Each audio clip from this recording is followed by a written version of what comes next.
You cannot and you shouldn't ever, anybody for this matter, just say, you're fired. That's how good I am, Brad. You want to know how good I am? Because that's the next line. Because I know my slides that good that that's the next line. That's how good I am. I'm just saying, guys. It's like you wrote them. I know. It's like I came up with them myself. I did everything myself in here. That is not how you do the business. And that right there is a house that I have already flipped as well. And I already know that I can flip this house to a buyer on my buyers list because I got a strong buyers list in this area.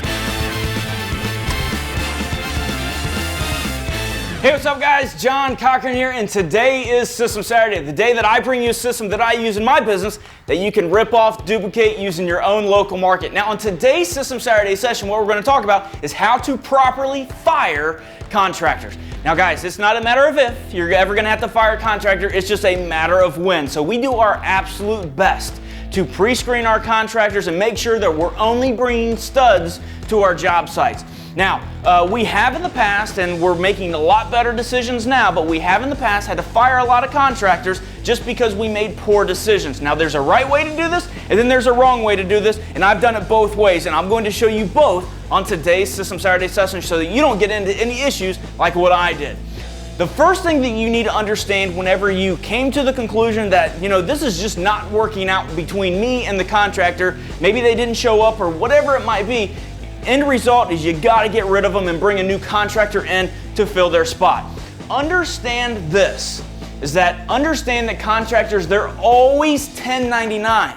Okay? They don't work for you. They are not employees of yours. You're not paying their insurance. So they are always 1099, meaning that they are independent contractors working for themselves. You have just hired them to do a particular job. Okay?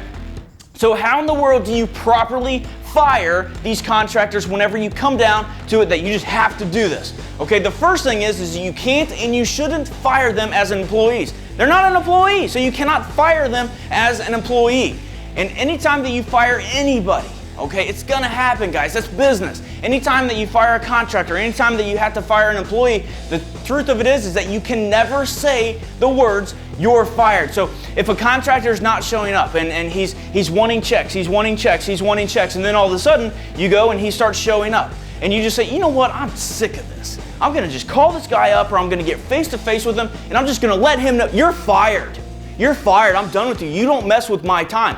Guys, that is the worst possible thing that you can do. Even that's because you want to say that. You cannot say that. It's a very bad business way to fire somebody. So never say that you're fired, and you have to be careful.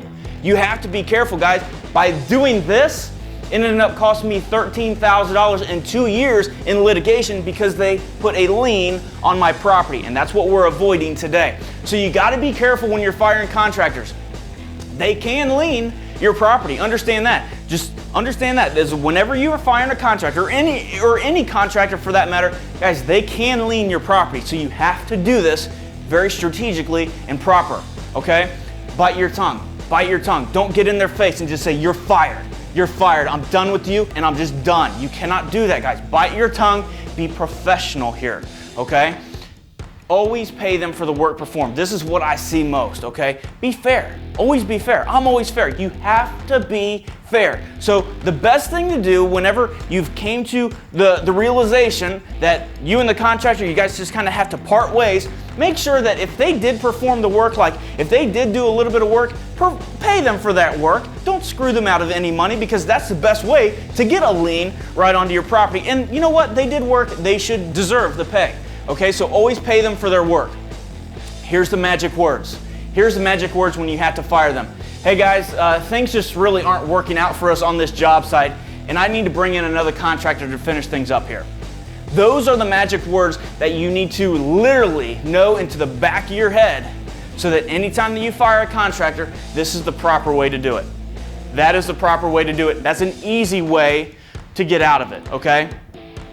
So what you do is you go up to them and you tell them that line. You cut them their final check for the work that they did perform in exchange for a lien waiver. Let me go back to that.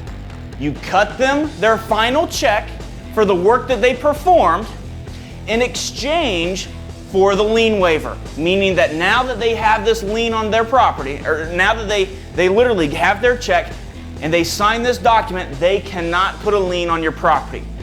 Okay, they cannot put a lien on your property. Now, can they still put a lien on your property? Absolutely. But once they sign this paper and then say they go and put a lien on your property, which 1,000 people out of 1,001 will not do this, but there's always that one. So even though that they sign this, they still can put a lien onto your property, but as soon as you literally get into court or whatever, you show them this, it's out the door, done.